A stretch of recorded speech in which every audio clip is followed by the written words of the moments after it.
अस्सलामुअलैकुम स्टूडेंट्स, कैसे हैं आप सब। My name is Hamad Zafar and welcome to Science Matrix. तो आज का हमारा टॉपिक है 10th क्लास फिजिक्स से और टॉपिक का नाम है थर्मल एक्सपेंशन। और ये थर्मल एक्सपेंशन हम देखेंगे सॉलिड में और लिक्विड में। वैसे तो मैटर की कोई भी स्टेट है, जब हम उसको हीट करते हैं तो वो एक्सपेंशन शो करती है, लेकिन आपकी बुक के अंदर सिर्फ सॉलिड की एक्सपेंशन है और लिक्विड की एक्सपेंशन है। तो आज के लेक्चर के अंदर हम सॉलिड और लिक्विड दोनों की एक्सपेंशन के बारे में देखेंगे। सबसे पहले एक नॉर्मल सा सवाल बनता है, वो ये है कि what is thermal expansion. Thermal का मतलब होता है हीट, इसका मतलब है हीट। एक्सपेंशन का मतलब पार्टिकल्स मूव फर्दर। अब होता यह है कि कोई भी सॉलिड है, अगर हम सॉलिड की बात करें, उसको जब आप हीट अप करते हैं तो उसके पार्टिकल्स वाइब्रेट करेंगे, उनकी काइनेटिक एनर्जी बहुत बढ़ेगी, जिसकी वजह से क्या होगा, उनकी इंटरमॉलिक्यूलर फोर्सेस वीक होंगी। दैट्स वाई वो एक दूसरे से दूर जाएंगे। जब वो एक दूसरे से दूर जाएंगे तो पार्टिकल दूर जाने की वजह से हम कहेंगे हीट की वजह से एक्सपेंशन हो रही है, और इसी को हम क्या बोलते हैं, थर्मल एक्सपेंशन। हम इसको डिफाइन कैसे करेंगे। It is the increase in dimensions of a substance when its temperature rises. Dimension से क्या मुराद है? डायमेंशन से मुराद उसकी लेंथ हो सकती है, विड्थ हो सकती है, हाइट हो सकती है। यानी उसकी एक डायमेंशन चेंज हो गई, लेंथ में चेंज आ सकता है, विड्थ में चेंज आ सकता है, हाइट में चेंज आ सकता है। मतलब एक डायमेंशन में भी चेंज आ सकता है, एक से ज्यादा में भी आ सकता है, तीनों डायमेंशंस में भी चेंज आ सकता है। ओके जी, होता क्या है इसके अंदर, when a substance is heated, कोई भी सब्सटेंस जब हम हीट करते हैं, it's particle kinetic energy, it's particle gain kinetic energy, vibrate more rapidly, hence substance expends. तो अब होता क्या है कि वो काइनेटिक एनर्जी को गेन करता है, जिसकी वजह से पार्टिकल्स वाइब्रेट करते हैं और सब्सटेंस हमारे पास क्या करता है, एक्सपेंड करता है। हमारे पास सॉलिड की डिफरेंट किस्म की एक्सपेंशंस हैं, उनको हम देख लेते हैं। सबसे पहले सॉलिड एक्सपेंड करता है, लीनियर थर्मल एक्सपेंशन कहलाती है, यानी सिर्फ वन डायमेंशन चेंज आए तो। ये कौन सा चेंज है? One dimension. इसी तरह एरिया में चेंज कैसे होता है? सुपरफिशियल का मतलब ये है कि एक से ज्यादा डायमेंशन में चेंज आ रहा है, मतलब लेंथ और विड्थ दोनों चेंज हो रही हैं। जैसे ये लेंथ है और ये हाइट है, ये दोनों चेंज हो रही हैं, और लेंथ इनटू विड्थ या लेंथ इनटू हाइट क्या होता है हमारे पास? एरिया। इसका मतलब ये टू डायमेंशनल चेंज है, 2D चेंज है, इसीलिए हम इसको सुपरफिशियल या एरिया में चेंज कह सकते हैं। इसी तरह वॉल्यूम में चेंज कब होगा, या उसे हम वॉल्यूमेट्रिक थर्मल एक्सपेंशन कहेंगे, वो तब होगी कि जब लेंथ में भी चेंज आ रहा है, हाइट में भी चेंज आ रहा है और विड्थ में भी चेंज आ रहा है। तो इसका मतलब जैसे ये इसका एक वॉल्यूम है, मैं इसको हीट अप करता हूं तो ये इसकी लेंथ भी चेंज होती है, हाइट भी चेंज होती है, विड्थ भी चेंज होती है। तो हम क्या कहेंगे कि इसके वॉल्यूम में चेंज आया है। तो सबसे पहले देखते हैं जी, आपकी बुक के अंदर सिर्फ ये दो हैं, लेंथ में चेंज है और वॉल्यूम में चेंज है। तो इसकी एक छोटी सी डेरिवेशन है, कैसे चेंज आता है, किन फैक्टर्स पे वो डिपेंड करता है, इसको हम डिटेल में देखते हैं। तो सबसे पहले है linear thermal expansion. Linear thermal expansion जैसा कि मैंने आपको बताया, वन डायमेंशनल चेंज है, वन डायमेंशनल चेंज। होता कैसे है? हमारे पास ये एक रॉड है जिसकी लेंथ है L0, इतनी उसकी लेंथ है। हमने इसको क्या किया, हीट अप किया। जब हमने इसको हीट अप किया फर्ज करें यहाँ से हमने इसको हीट अप किया, हीट अप करने की वजह से पूरे इसके एटम्स में हीट पहुंचेगी थ्रू थर्मल कंडक्शन, कंडक्शन की वजह से ये पूरा हीट अप होगा, जिसकी वजह से पार्टिकल वाइब्रेट करेंगे और एक दूसरे से दूर जाएंगे। जब एक दूसरे से दूर जाएंगे तो इसकी लेंथ में चेंज आएगा, लेंथ बढ़ जाएगी। तो हम क्या बोल रहे हैं कि सिर्फ कितने डायमेंशन में चेंज आया, 1 डायमेंशन में, सिर्फ लेंथ में चेंज आया, एरिया में चेंज नहीं आया। तो इस तरह का जो चेंज होता है इसे हम क्या कहते हैं, लीनियर थर्मल एक्सपेंशन। जो ओरिजिनल लेंथ थी वो थी हमारे पास L0, और हमारे पास जो चेंज इन लेंथ है यानी कि जो न्यू लेंथ आई है वो क्या आई है, वो L है। और इसमें जो चेंज इन लेंथ आई है वो आई है डेल्टा L, और डेल्टा L किसके बराबर होगा, L माइनस L0। मतलब ज्यादा में से थोड़े को माइनस करेंगे तो हमारे पास चेंज इन लेंथ आ जाएगा। अब हमने ये पता लगाना है कि what are the factors on which change of length या expansion depends, linear expansion depends. तो वो हमारे पास 3 फैक्टर्स हैं। तो सबसे पहले नंबर पे है ओरिजिनल लेंथ,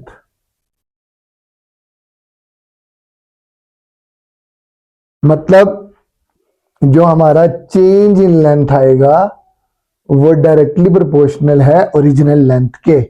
इसकी एग्जांपल मैं इस तरह से दूंगा कि हमारे पास एक रॉड है इतना, जब हम इसको हीट अप करते हैं तो इसमें चेंज आता है इतना, यानी ये इसमें डेल्टा L है। इसी तरह हमारे पास एक रॉड है इतना, हमने इसको हीट अप किया तो इसमें चेंज आया इतना। दोनों में से चेंज किस में ज्यादा आया, इसमें। इसमें क्यों चेंज ज्यादा आया, बिकॉज इसमें एटम ज्यादा है, ज्यादा होने की वजह से वो वाइब्रेट भी ज्यादा करेंगे और एक दूसरे से दूर भी ज्यादा जाएंगे। तो जितना ओरिजिनल लेंथ होगी उस पर डिपेंड करता है चेंज इन लेंथ कितनी ज्यादा होगी। इसका मतलब ओरिजिनल लेंथ जितनी ज्यादा होगी चेंज इन लेंथ उतनी ज्यादा होगी। ठीक है जी। तो change in length is directly proportional to original length. दूसरे नंबर पे क्या है जी हमारे पास, change in length is directly proportional to change in temperature. इसका मतलब क्या है, इसका मतलब यह है कि हमारे पास ये रॉड है, हमने इसको हीट अप किया और इसका पहले इनिशियल टेम्परेचर था 0 डिग्री सेल्सियस या 25 डिग्री सेल्सियस, T1 था इसका 25 डिग्री। हमने इसको जो टेम्परेचर दिया वो दिया हमने इसको 25 से आगे ले गए हम 50 तक। तो अब इसका जो चेंज इन टेम्परेचर आया है वो 25 डिग्री सेल्सियस है। ये एक सिचुएशन है हमारे पास। दूसरी सिचुएशन क्या हमारे पास कि इनिशियल टेम्परेचर तो 25 डिग्री ही था, लेकिन फाइनल टेम्परेचर हम जो लेके गए वो 75 डिग्री था। तो दोनों में चेंज कितना आया, 50 डिग्री सेल्सियस। दोनों में से चेंज ऑफ टेम्परेचर किस में ज्यादा आया, इसमें ज्यादा आया। तो जिसमें टेम्परेचर में चेंज ज्यादा लाएंगे एक्सपेंशन भी उतनी ज्यादा होगी। इसका मतलब delta L is directly proportional to delta T। अब ये भी डेल्टा L है, ये भी डेल्टा L है, इसको हम इक्वेशन A कह देते हैं, इसको इक्वेशन B कह देंगे। दोनों को हम इक्वेट कर सकते हैं, कंपेयर कर सकते हैं। तो हम क्या लिखते हैं, compare equation A and B। दोनों को हमने कंपेयर किया तो हमारे पास आ जाएगा delta L directly proportional to L0 and directly proportional to delta T। अच्छा जी, प्रोपोर्शनैलिटी का साइन खत्म करेंगे, इक्वल टू का साइन आएगा और साथ एक कांस्टेंट आएगा अल्फा, L0 डेल्टा T। अब ये अल्फा क्या है? अल्फा है linear thermal coefficient of solid, जिसको हम रिप्रेजेंट करते हैं अल्फा से। अब जो अल्फा है इसकी वैल्यू को हम कैसे लिख सकते हैं? Alpha equal to delta L divided by L not delta T. Alpha हमारे पास क्या था? Coefficient of linear thermal expansion, ठीक है जी, जो कि क्या बताता है कि चेंज इन लेंथ बाय, जो रेशियो बताता है किस चीज की, कि चेंज इन लेंथ कितना होगा जितना उसकी ओरिजिनल लेंथ होगी और जितना टेम्परेचर में चेंज लाएंगे। और लेंथ की यूनिट हमारे पास क्या होती है? मीटर या सेंटीमीटर। इसी तरह इस लेंथ की भी यूनिट मीटर होगी और इसकी होगी केल्विन। मीटर मीटर से कट गया, हमारे पास आ गया 1/केल्विन which is equal to per kelvin, या पर सेल्सियस भी लिख सकते हैं।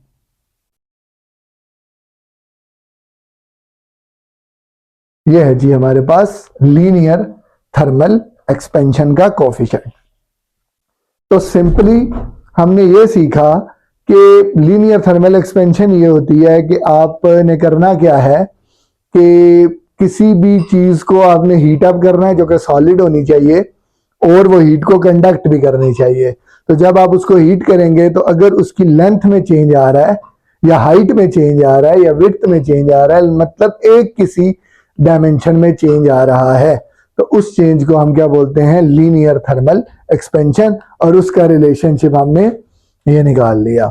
यहाँ पे तो हमने दो चीजों को डिस्कस किया है, वो ये है कि जो चेंज इन लेंथ है वो एक तो ओरिजिनल लेंथ पे डिपेंड करती है और दूसरे नंबर पे चेंज इन टेम्परेचर पे।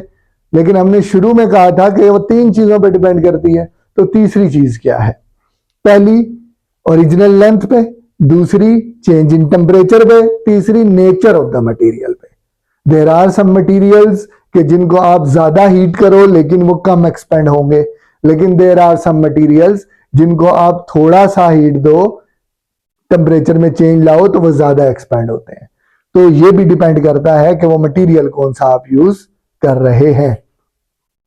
इसी तरह जी हमारे पास है सॉलिड में एक 3 डायमेंशनल चेंज भी आता है, इसको हम क्या बोलते हैं? 3D change. 3D चेंज का मतलब ये है कि आपके पास लेंथ फर्ज करें 1 मीटर है, विड्थ भी आपके पास 1 मीटर है, हाइट भी आपके पास 1 मीटर है, तो वॉल्यूम है 1 मीटर क्यूब। अब जब आप एक क्यूबिक चीज को हीट अप करेंगे तो उसकी लेंथ में भी चेंज आएगा, विड्थ में भी चेंज आएगा, हाइट में भी चेंज आएगा। तो ओवरऑल किस में चेंज आएगा? वॉल्यूम में चेंज आएगा। और वॉल्यूम में चेंज को हम क्या बोलते हैं? Volumetric thermal expansion. और ये भी किसके अंदर होती है? सॉलिड के अंदर होती है। ये है जी, ये ब्लैक कलर का हमारे पास जो क्यूब है, दैट इज ओरिजिनल वॉल्यूम हमारे पास एक है सॉलिड का।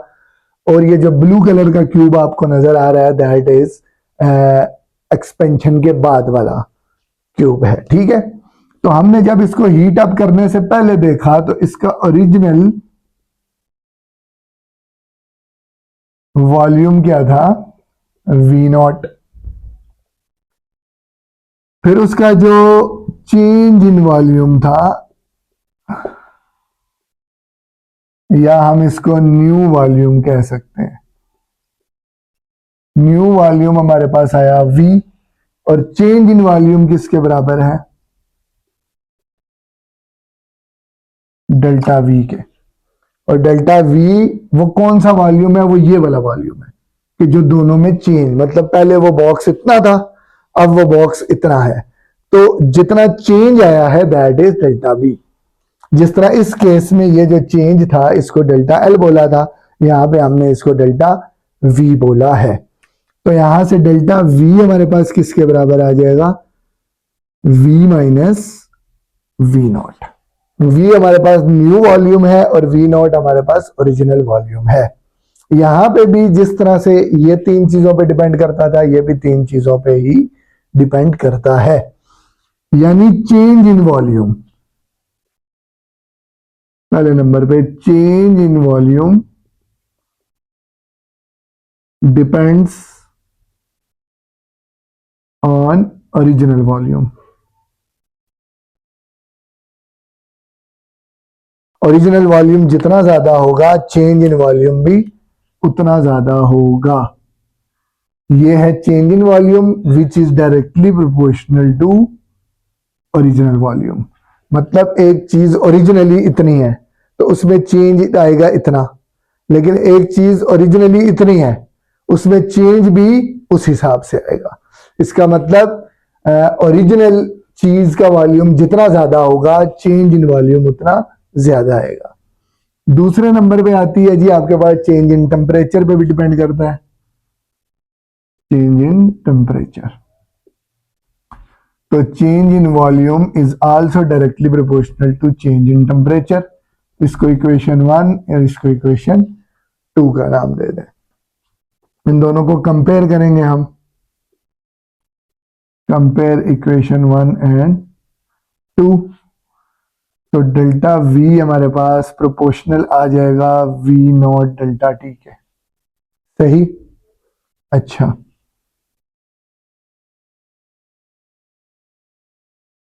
अब यहां से हम प्रोपोर्शनैलिटी का साइन हटाएंगे, इक्वल टू का साइन आएगा और साथ हमारे पास एक कांस्टेंट आएगा जो यहाँ पे हम बीटा यूज करेंगे, delta V equal to beta V not delta T. अब यहाँ पे ये बीटा क्या है? बीटा हमारे पास है coefficient of volume thermal expansion, जो कि किसके बराबर है? Beta equal to delta V divided by V not delta T के। वॉल्यूम का यूनिट हमने लिया था मीटर क्यूब, यहां पे भी मीटर क्यूब होगा और डेल्टा टी केल्विन होगा। मीटर क्यूब से कट गया, 1 केल्विन है, ये पर केल्विन या पर सेल्सियस हमारे पास यूनिट आ जाएगी। ठीक है जी। तो ये था हमारे पास थर्मल एक्सपेंशन ऑफ सॉलिड, जो कि हमने देखी linear thermal expansion and volumetric thermal expansion. कई दफा आता है कि अल्फा और बीटा का आपस में रिलेशनशिप क्या है, तो उसमें हम क्या ले लेंगे कि अगर बीटा इक्वल टू, तीनों साइड्स अगर हमारे पास एक जैसी हो तो हमारे पास क्या होगा? Alpha alpha alpha which is equal to 3 alpha. तो बीटा हमारे पास क्या आ जाएगा? 3 अल्फा के। नेक्स्ट हम देखते हैं थर्मल एक्सपेंशन इन लिक्विड्स। अच्छा जी, अब हम देखेंगे थर्मल एक्सपेंशन ऑफ लिक्विड्स। जिस तरह सॉलिड को हीट करो तो वो एक्सपेंड करता है, इसी तरह सेम फिनोमेना के साथ लिक्विड्स भी एक्सपेंड करते हैं। लेकिन लिक्विड के एक्सपेंशन के दौरान हमारे पास दो किस्म की ऑब्जर्वेशंस को हम या एक्सपेंशंस को हम देखते हैं। एक पहले नंबर पे आती है रियल एक्सपेंशन और दूसरे नंबर पे आती है अपेरेंट एक्सपेंशन। दोनों का फ़र्क हम देखते हैं। उसको समझने से पहले हमें ये एक एक्सपेरिमेंट है आपकी बुक के अंदर दिया हुआ है, इसको समझना पड़ेगा। ये एक फ्लास्क है हमारे पास जिसके अंदर पानी पड़ा हुआ है और एक ग्रेजुएटेड फ्लास्क है, मतलब इसके ऊपर मार्किंग्स हुई हुई हैं। तो हम करेंगे क्या, इसको हीट अप करेंगे। हीट अप करने की वजह से क्या ऑब्जर्व करेंगे हम कि पहले इसका वॉल्यूम था, फर्ज करें कितना, V1। जब हमने इसको हीट अप किया तो इसका वॉल्यूम बढ़ के कितना हो गया? V3। मैंने V2 क्यों नहीं लिखा है इसके ऊपर हम बात करेंगे। हुआ क्या है कि जब हमने इसको हीट अप किया तो पानी गर्म हुआ, गर्म होने की वजह से पहले पार्टिकल्स इसके हैं करीब करीब, अब हीट की वजह से इनकी इंटरमोलिकुलर फोर्सेस वीक होंगी, जिसकी वजह से पार्टिकल्स थोड़े थोड़े दूर हो जाएंगे। अब दूर होने की वजह से ये एक्सपेंड होगा, जिसकी वजह से हमें इसका वॉल्यूम यहाँ से किधर जाता हुआ नजर आएगा, ऊपर की तरफ। इसका मतलब यहाँ से वॉल्यूम बढ़ के कितना हो गया, इसका इतना हो गया। और इस एक्सपेंशन को हम कहते हैं अपेरेंट एक्सपेंशन। अपेरेंट का मतलब है कि ये अपीयर ऐसा हुआ है, या इसको हम ऑब्जर्व्ड एक्सपेंशन भी कह सकते हैं। तो हुआ क्या कि हमने पानी को गर्म किया, पानी एक्सपेंड हुआ, एक्सपेंड होते हुए हमें क्या नजर आया कि वॉल्यूम V1 से किधर चला गया, V3 में। लेकिन असल में तो ऐसा नहीं हुआ। असल में जो एक्सपेंशन हुई वो कैसे हुई वो देखें। जब हम इसको हीट कर रहे थे तो सबसे पहले हीट इस फ्लास्क को मिली, ये हमारे पास फ्लास्क है ना, तो सबसे पहले हीट इसको मिली। इसको हीट मिलने की वजह से ये सॉलिड है तो ये भी एक्सपेंड करेगा। एक्सपेंड करेगा, फर्ज करें इसका दायरा इतना है, एक्सपेंड करेंगे तो इसका दायरा इतना हो जाएगा। इसका मतलब ये यूं एक्सपेंड करेगा। जब यूं एक्सपेंड करेगा तो पानी नीचे की तरफ आएगा, यानी V1 से किधर आएगा पानी, V2 पे। यानी V1 से V3 पे नहीं जाएगा, नीचे से वॉल्यूम बढ़ेगा। वॉल्यूम बढ़ने की वजह से क्या होगा, पानी नीचे की तरफ आएगा। यानी पहले फ्लास्क ग्लास हीट अप होगा, उसके बाद वो हीट ट्रांसफर करेगा किसके अंदर, पानी के अंदर। तो इसका मतलब हमें जो ऑब्जर्व हुआ वो ये ऑब्जर्व हुआ कि V1 से कहाँ गया, V3 पे। लेकिन असल में ऐसा नहीं हुआ। असल में क्या हुआ कि पानी का लेवल पहले कम हुआ, कम होके V2 हुआ, V2 से एक्सपेंड होके कितना गया, V3 में। ये वही वाली एग्जांपल है कि हमने एक गिलास के अंदर पेप्सी की बोतल को डाला है, तो क्या हुआ, तो अचानक लगता है वो भर गई है। हमें अपीयर ऐसा होता है कि वो भर गई है, लेकिन असल में ऐसा नहीं होता। वो उसकी झाग होती है जो ऊपर की तरफ आ चुकी होती है, जिस एक्सपेंशन को हम कहते हैं अपेरेंट एक्सपेंशन। लेकिन थोड़ी देर बाद क्या होता है कि वो जब वो बैठती है तो पता चलता है कि अभी बोतल भरी या गिलास भरा नहीं है, यानी रियल में इतनी एक्सपेंशन नहीं हुई। वो तो अलग केस है, मैं एग्जाम्पल से समझा रहा था। अब हुआ ये कि आपने जब इसको हीट अप किया तो आपको ऐसा फील हुआ कि V1 से V3 पे गया, लेकिन असल में ऐसा नहीं हुआ। फ्लास्क भी हीट अप हुआ, एक्सपेंड हुआ, जिसकी वजह से पानी नीचे आया, नीचे आके फिर ऊपर गया, गया V3 पे ही है, लेकिन V1 से V3 पे नहीं गया, V2 से V3 पे गया। यानी असल में एक्सपेंशन ये हुई है, और इस एक्सपेंशन को हम कहते हैं रियल एक्सपेंशन।